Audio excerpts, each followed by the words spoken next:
is Clara Sante and welcome to Blindsided by Thought. Today's video is about intrusive thoughts. Now, what are intrusive thoughts? So we are thinkers. We have between something like 50 and 70,000 thoughts flowing through our mind daily. And what is it that makes some look like they're intrusive and some just flow through like any other thought that we have? So our thoughts come and go. That's what they're meant to do. And the judgment and the thing that turns them into something we would call intrusive thoughts is basically the content. So the moment we have a thought about something that we wouldn't want any other human to know that we're thinking, that tends to be what we would see as an intrusive thought. So, you know, subjects like suicide, hurting someone, you know, I don't know, if you had a thought about doing something to a child, or you know, it's basically the thoughts that you think are unacceptable to be coming into your mind. So if somebody has a thought like that, then we suddenly sort of panic that there's something wrong with us. We must be awful people that we're thinking such a horrible thing. And then because we've made a bit of a big deal of it, our mind thinks it's important. Now, our mind is just a machine, so it will latch on to the things that we kind of show as important. And then because its job is to look after us, it thinks that thought's important, so it will give it to us again.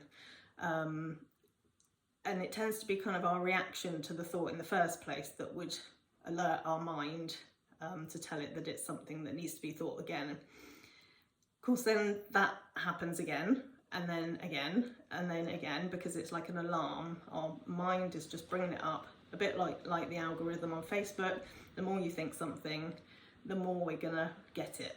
And then, you know, if you are thinking something horrible over and over again, it feels very intrusive because it feels like you shouldn't be thinking it. It's in there.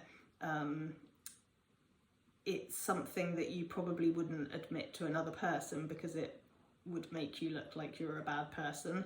And I think where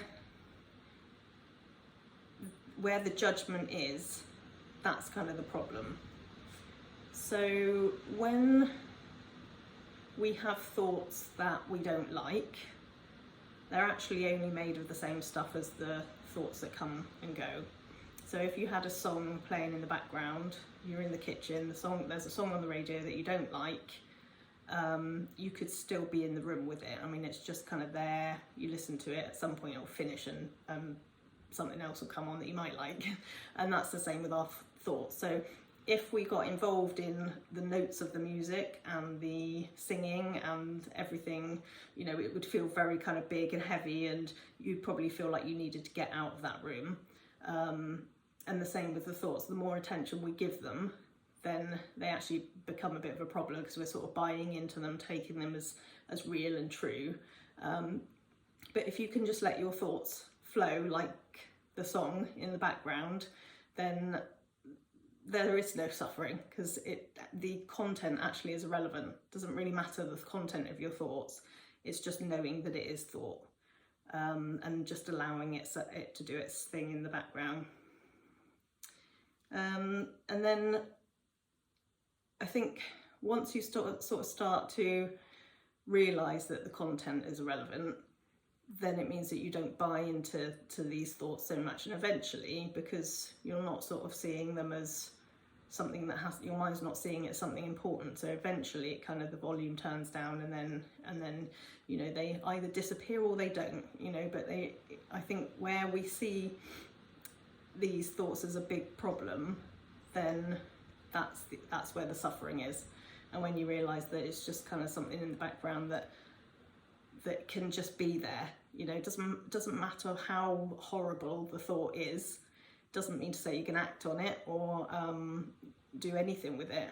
There's you know, I'm sure, you know, you're sort of walking along a high cliff and you have the thought of, oh, imagine if I just jumped off or something like that. So it doesn't mean to say you're going to do it. It's just a fleeting thought. But if it was something that you had the thought and just went, oh my goodness, you know, I thought that might mean that I'll actually do it, then it turns into a problem, and then you might not want to go on a high cliff ever again.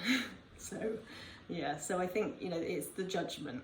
The moment we see all thoughts as the same is the moment that we can kind of let go of the fact that it's frowned upon to think these things, but it's just thoughts made of nothing, doesn't mean anything. Thanks very much. Bye.